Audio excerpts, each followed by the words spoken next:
Hey everybody, Brett from AstartesGaming here, welcoming you to another series on Total War Warhammer.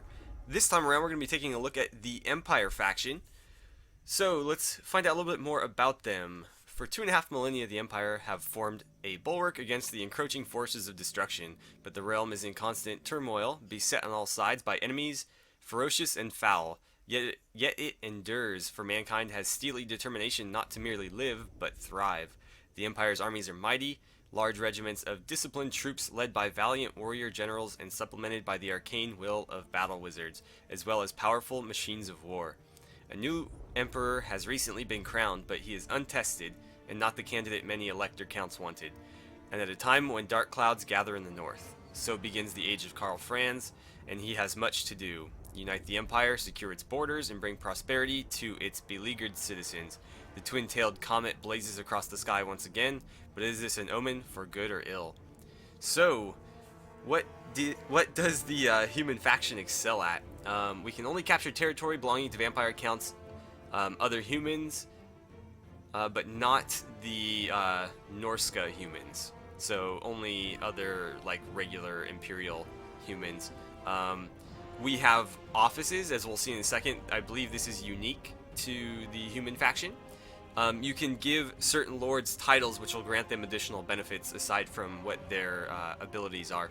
And then we have technologies that are linked to our buildings, so a little bit different from what we saw with the orcs, or not the orcs, the dwarves. The dwarves probably have the most extensive tech tree. This one's a little bit simpler, but it is linked entirely to the buildings that you currently have in your settlements.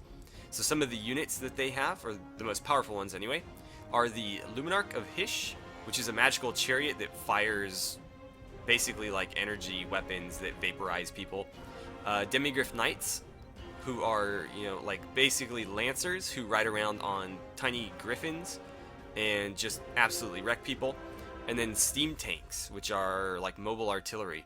So overall, the human faction has quite a large roster of powerful units. They also have several artillery pieces, which rival the dwarves to a pretty good extent. And then they obviously have very strong cavalry units as well. They have the Demigryph Knights as well as the Reichsguard and the Empire Knights, I believe. And then we have, your standard spearmen, swordsmen, stuff like that. And they also have like great swords and stuff like that for a little bit more damage output. So, play style. Plentiful confederation options, allowing other Empire factions to be merged with the Emperors via diplomacy. Diplomacy will be important in this one, as the dwarves, we were a little bit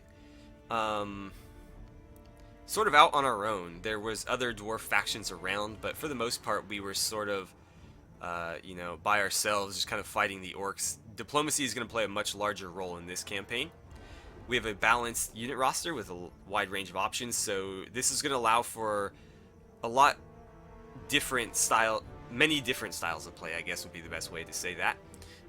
So you can focus on one thing over another, even within the same playthrough, just, with different army compositions, where as the dwarves, you basically are always going to have more or less the same army. Fractured Empire, whereby the provinces of the Empire are ruled by elector counts, over whom the Emperor has tenuous control at best, and we have numerous enemies. And I can vouch for that. I did kind of start this already just to get a feel for the campaign. And you start in the middle of the map, surrounded by a lot of people that hate you, and a lot of people that want to take everything you have. So not only do you have to worry about the other enemy humans, but there are orcs constantly raiding your lands from both the north and the west, and it just gets ugly.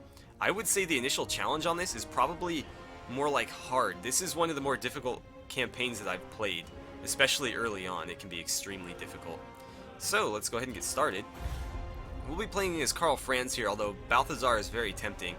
So, Karl Franz is obviously the Emperor, so he would be the faction leader. He's very good in melee combat, and he's very good at supplementing the morale of the surrounding troops.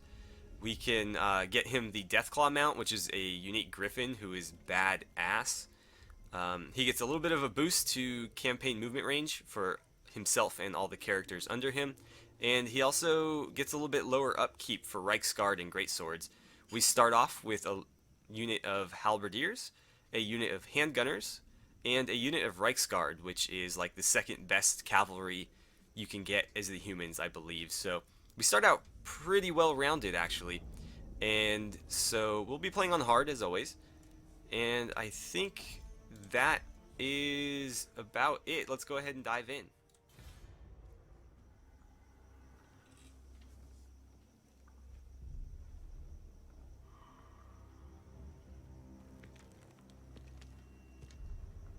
The drums of war never cease.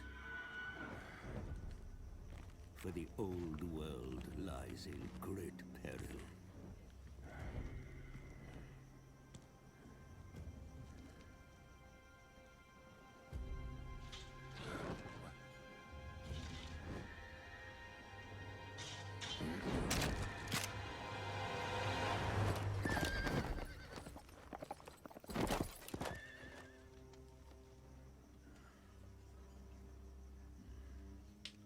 A strong leader is needed to unite the Empire, the greatest of mankind's nations.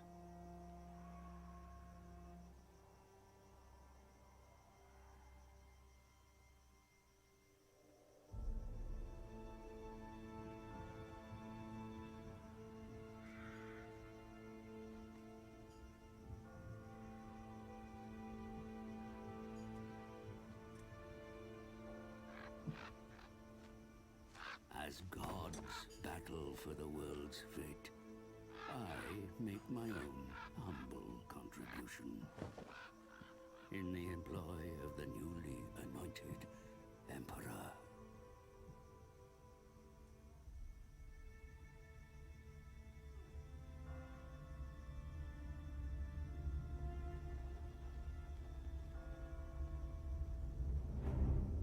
Even now, we make haste to the Emperor's ancestral capital. For the demented Rachnic Spiderclaw leads an attack on Altdorf's walls.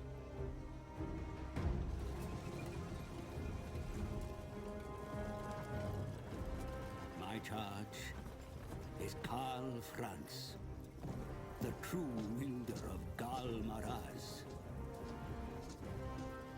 But as he fights to secure his status as Emperor, will his reign strengthen the nation? Or lead it to ruin?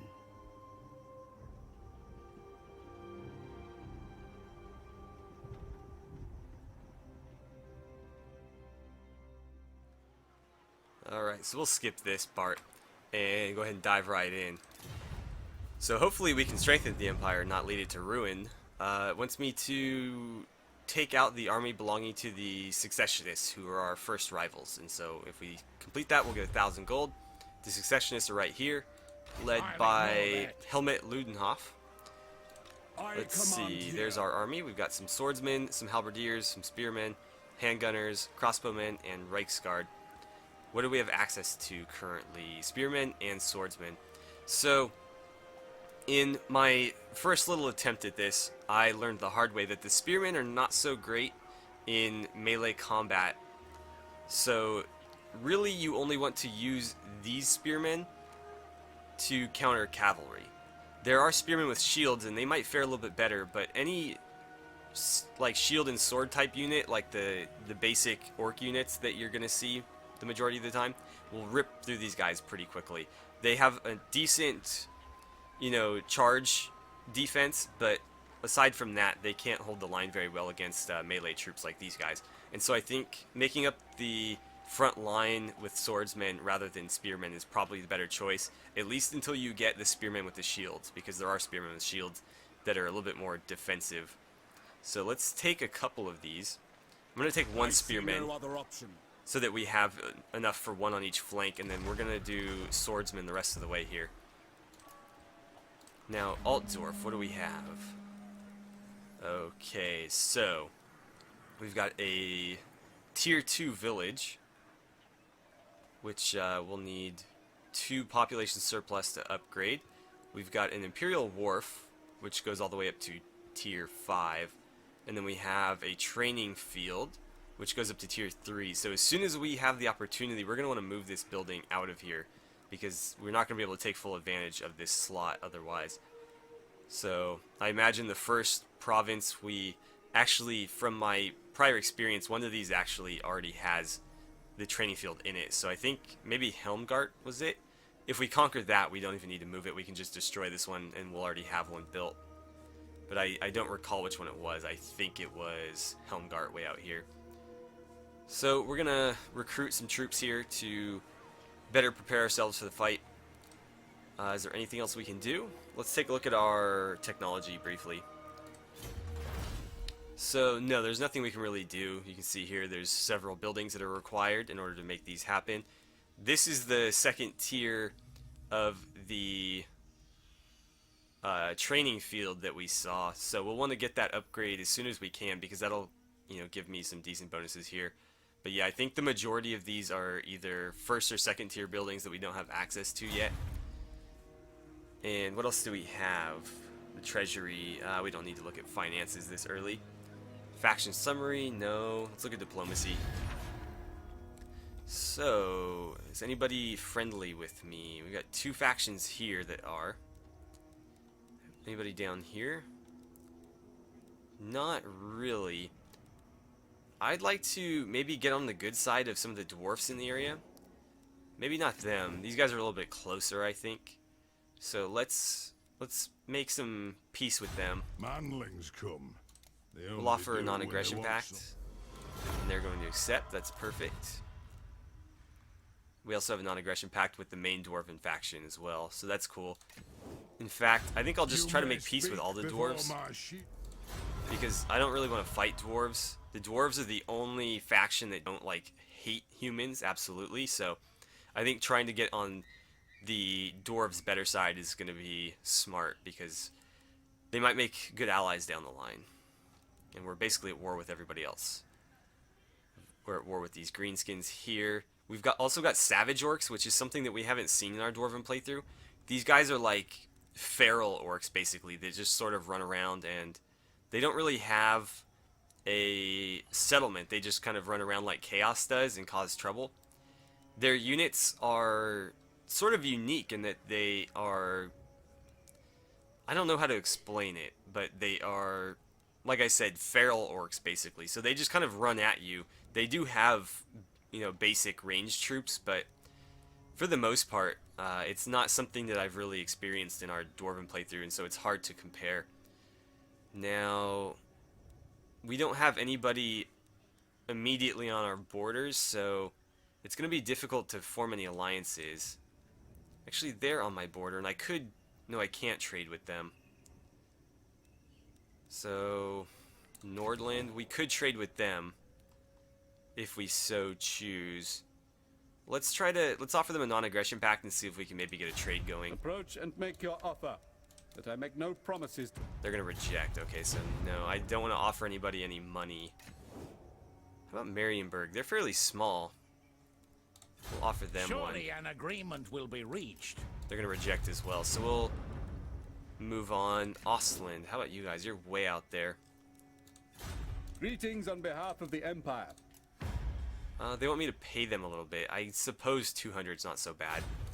And that we might be able to parlay that into a trade. No, it doesn't look like it. Oh well. Some of these guys will open up to trades as soon as we conquer some land. Since we're kind of out in the middle of this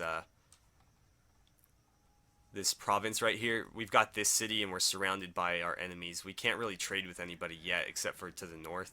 Once we have this, it'll open up a lot more opportunities. So that's about it for diplomacy. Let's take a quick look at the offices just so I can show you guys the basic principle of them, and then we'll go ahead and advance. So obviously your emperor is Karl Franz. You can't really move him around, but you have the Reichsmarschall, who basically gives experience to Reichsguard in his army and also boosts the recruitment capacity of whatever province he's in.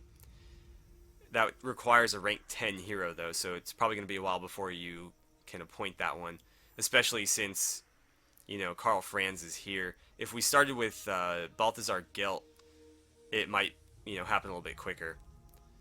Let's see, and then we have Patriarch, who is basically like the head wizard. He gets a bunch of Winds of Magic, and any battle wizards you recruit start at rank 2. We have the Spy Master, which gives you the title of the Emperor's Eye. Basically, whoever your main like hero is who's going to be assassinating people, this is probably the one you want to give to him. Treasure is the lowest one. This requires only a rank of 1, so basically anybody you recruit can take this one. And it just boosts your trade and your income from buildings and stuff. And then we have the Arch Lector, who boosts public order and reduces corruption. And so this is probably going to be someone who's more of a governor than a general. I mean, you probably don't want to give this to somebody who's roaming around fighting people in enemy lands all the time, because you're not really going to see that public order bonus. So this is somebody who's going to sit at your capital and just kind of buff your capital and your income. And then the Castellan Engineer is going to reduce upkeep for artillery and reduce construction costs. So this can kind of work as either a general in an artillery heavy army or a governor somewhere where you're going to be building pretty often. And then this is the pool of your lords that you have. Obviously we do not have any except for Karl yet, so we do not have the option, but this is kind of a cool mechanic. I honestly wish that this was available to all the factions, because this is sort of reminiscent of like Total War Rome, the original one, in the different titles that you could get. And I like that they're all kind of unique, and they offer, different like bonuses to certain play styles. Anywho, let's go ahead and advance so we can get to the actual campaign and not just sit here talking. Okay, so Kark Ziflin declared war on the next snappers. And our units are recruited. We do have some orcs moving in here. These guys are part of the Skull Smashers, who actually do hold land. They're not the savage orcs, they're the regular orcs. Who calls? Although all orcs are savages to some degree. So, without anything else to really do, let's go ahead and advance on these guys. Men, we must attack. This should go fairly smoothly for us. These battles are generally set up to be able to be won in the first turn. And we probably could have, but knowing what's going to happen following, I think that recruiting some extra units to start with is probably the smartest course of action. So let's go ahead and fight this one. Alright, so let's get deployed here. One thing I've noticed about the maps in this particular... Oh, I don't like that. No, zoom back in. One thing I've noticed about the maps in this particular campaign is that they're kind of awkward. There's a lot of like hilly terrain that's both hard to attack and defend on, I've noticed. So let's go ahead and get you guys set up in a line. We'll go about 3 deep, just so that we've got a fairly wide face. And we're going to put these guys in like a square formation on the flanks.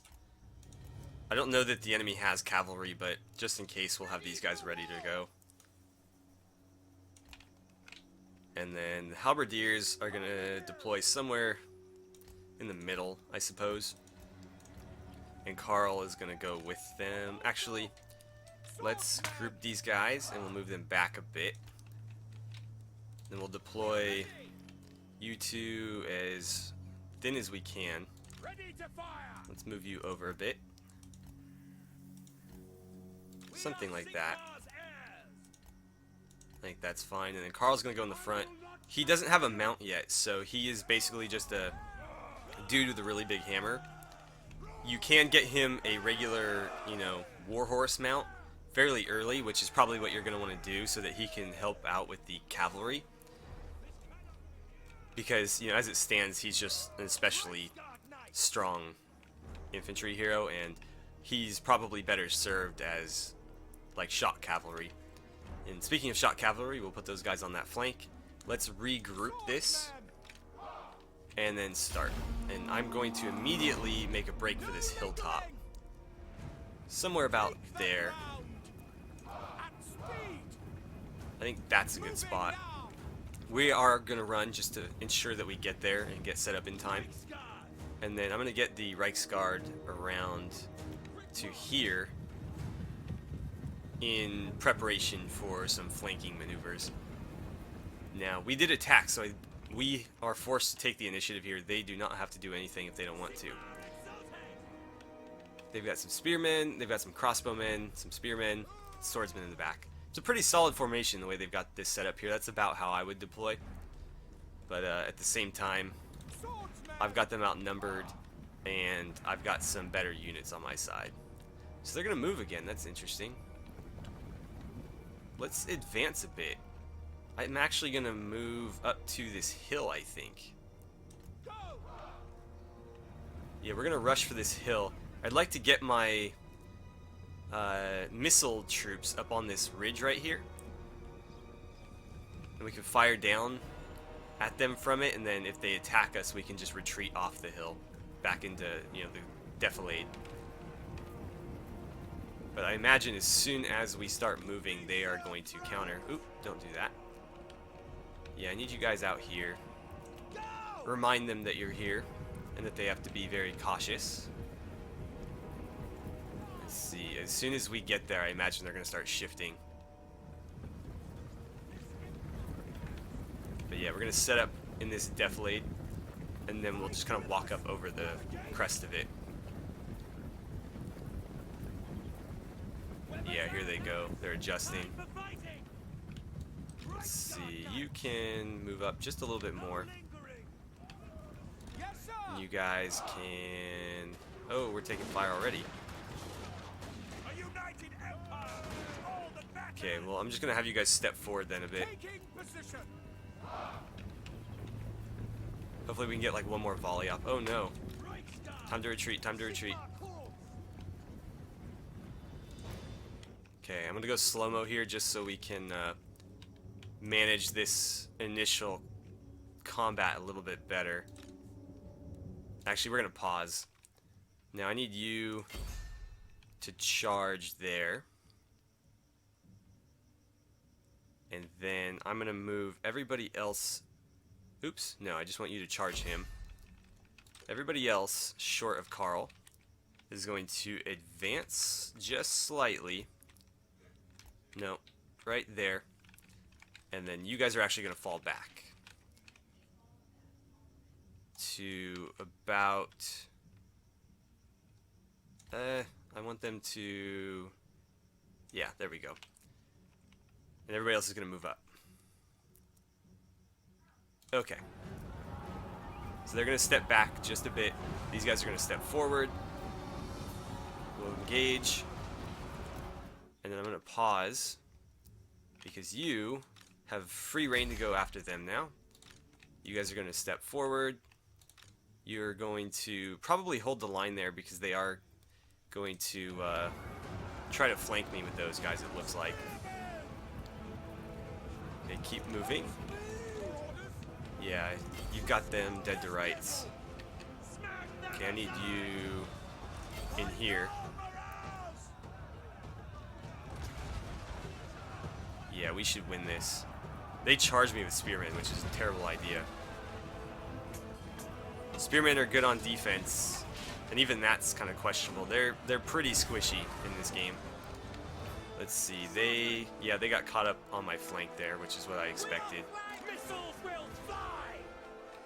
Let's see, they're broken, and they'll shatter any second. And let's go help out over here now. My warriors flee. Who's fleeing?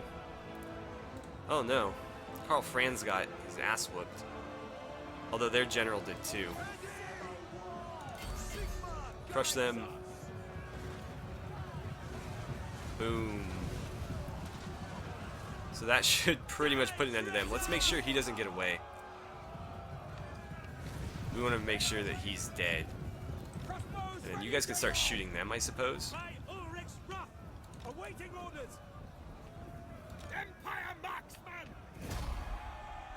Yeah, no, we're not done yet. Run them down. Everybody chase somebody. Are you not catching him? Just like lance him in the back. I'm going to fast forward this, but we are going to make sure that he dies. Come on, you got him. He's almost gone. Almost there. We're not really doing much damage to him, are we? Man. How hard is it to... There it is. Okay, so he's down. We'll go ahead and end it now.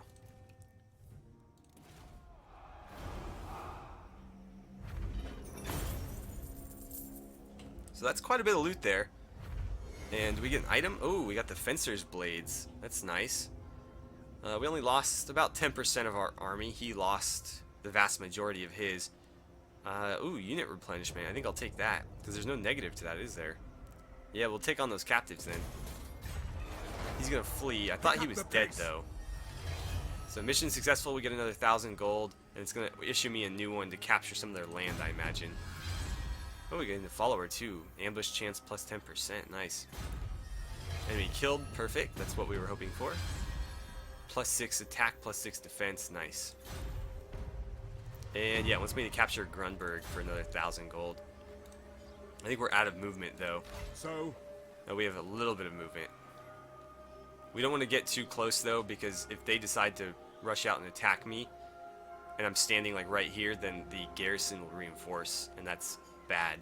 So we'll stand right here. My orders are to move. And recruit, since there's no real... I mean, there's no real alternative. They will obey. Let's just do 6 swordsmen. Well, 3 swordsmen, 6 total. You get the idea. And then I don't believe there's anything else we can do in Altdorf other than upgrade that, which again, we don't want to do because we'll have to destroy it anyways. So, I suppose we'll go ahead and advance. Ah, right, we need to rank him up first. I'm going to go with Inspiring Presence because that'll boost morale. Morale is going to be very, very critical to the early game because we're using very low quality units who break easily. When we get to the higher tier units that have much better armor and morale and stuff, this isn't going to be as critical, but for now it's very important.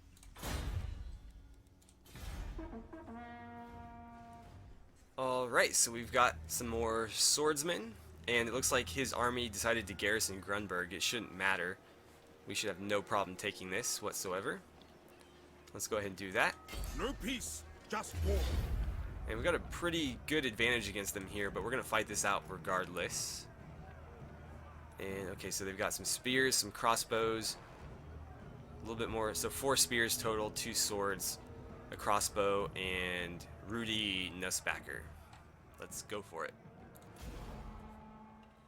Alright, so here's another one of those maps I was talking about that's really awkward. We've got all these hills here, and they've got a pretty good sized one right there. If I were them, I would sit right at the top of this and just camp it, but I don't know if they'll do that. So in the meantime, let's get our formation set up. We're gonna go a little bit deeper this time just because we have so many of these units. That one in the middle is a little bit weak because it's only got 81 guys. That looks good there. And spearmen on the flanks again. Actually, let's get the skirmishers set up first. Something like that. Yeah, that works. Right, so you guys on the flanks. About that deep. And we'll do the same here. Why can't I get them into a square? Because they're short a couple guys. That looks about right, though. And then the halberdiers are going to spread out along the back line. Like that. Just to kind of fill in wherever we need them. And then Carl's actually going to take a back seat this time. He's going to still fight, but we're going to be a little bit careful so as not to get him wounded again. And I think that's everybody except for the Reichsguard, who... I don't know where is going to be the best spot to deploy them. I think we're going to drop them over here. And then sneak them around this way, maybe. But yeah, let's make sure we get you guys locked into a formation. And now we can start. So they're up there. Let's see. I think if we advance to maybe here, we're gonna rush this spot and then try to go up the side of this hill rather than try to fight them up that hill. If we're fast enough, we can probably get here before they see what we're doing, and then we should be able to fight on even footing rather than, you know, trying to rush them up that. And I'm gonna get the cavalry like way around there. Let's go here first. We'll start there and then we'll work our way around. Okay, so we've more or less reached our first target, so we'll go ahead and start to advance up this hill now. The enemy shifted slightly, but they don't seem to know what we're doing yet. So we're going to keep working our way around. And I guess I'll come back when we're there, unless anything happens in the meantime.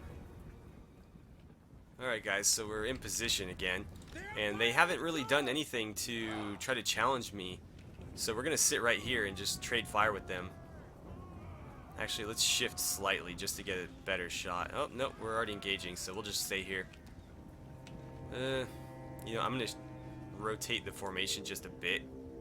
Actually, no, it's too late. Let's get you guys up over here. But yeah, our lines are a little bit crooked, so they're going to hit me at an odd angle. That's fine, though. Okay, Reichsguard, you guys need to keep moving. Keep moving, and let's slow things down now. Time to retreat you guys. Everything else should be fine, although I'm going to widen this group out just a bit, because they are coming a little bit wider over here than they are on this side. I'm actually going to move you guys up the field. There we go. Okay, you're going to charge them. Looks like our skirmishers made it. Although we are getting hit pretty heavily on this flank, so I'm going to send the halberdiers to help out that side. Let's see, they decided to engage me here.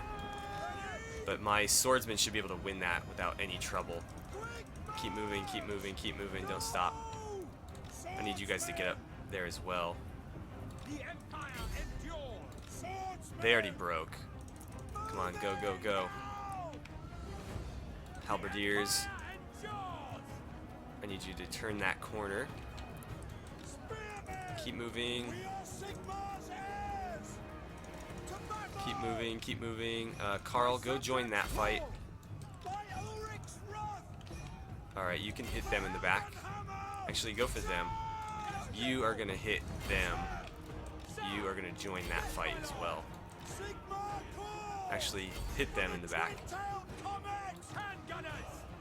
Alright, they're done. Let's join this fight here. You should win that without any issue. We've got them flanked in several spots, so I think we'll be just fine here.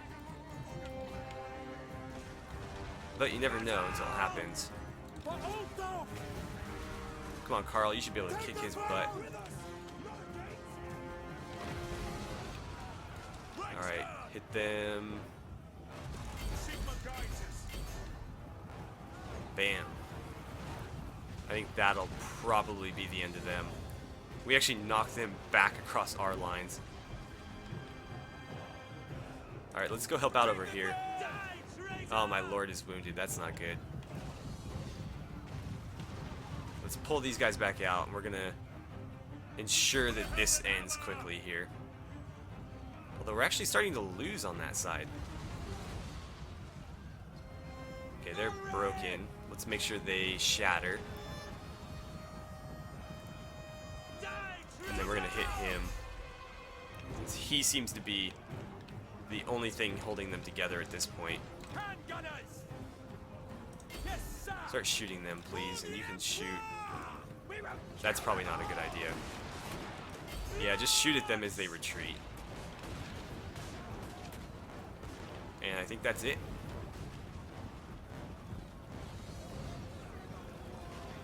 It's a shame that Carl got injured, though. We had hidden units.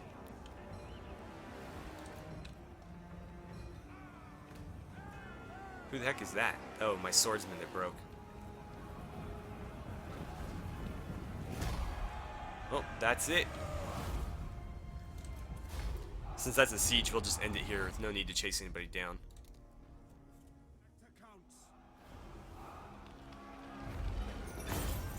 Alright. Wow, that's quite a bit of loot. Any items this time? Oh, doesn't seem like it.